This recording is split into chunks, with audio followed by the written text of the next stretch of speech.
Denver 7 News starts right now. And voters are busy in 5 states, all the candidates in a fight for much-needed delegates. As the results come in, we're taking a look at how this could make or break some campaigns. A shocking death after a night out at a popular bar. And tonight we're asking if the bouncers may have crossed the line.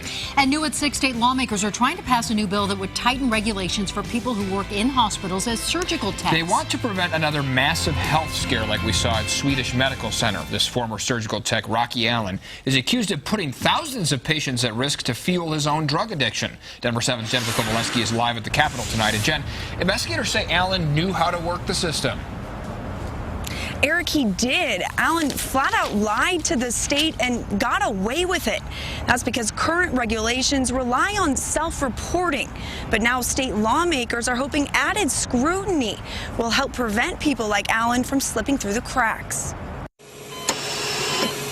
This is the Swedish operating room where former surgical tech Rocky Allen is accused of stealing a syringe of the powerful painkiller fentanyl and replacing it with another syringe, a crime that put thousands of patients at risk of HIV and hepatitis. We need to make sure that when you are at your most vulnerable, unable to have any control over the situation, that you should be protected. State Representatives Susan Lontine and Joanne Janelle are sponsoring legislation they say will increase patient safety and hopefully prevent another health scare.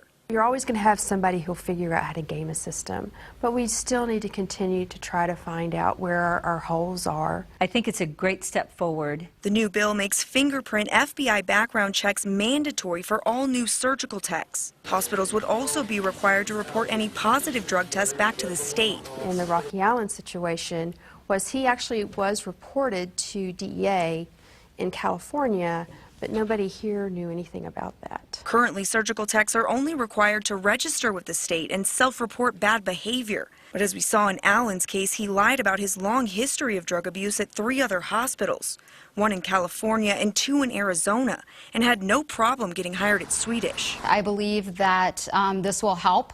Requiring background checks could have prevented Rocky Allen. Holly Falcon is the vice president of the Association of Surgical Technologists. A surgical tech herself, Falcon says she's seen firsthand the need for greater regulation and calls the bill a step in the right direction. I have been hired in the position as a surgical technologist without a drug screen or a background check.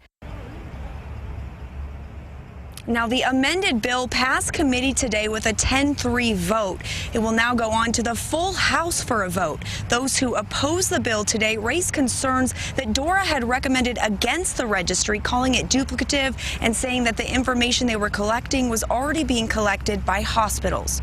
Reporting live at the state capitol tonight, Jennifer Kovaleski, Denver 7.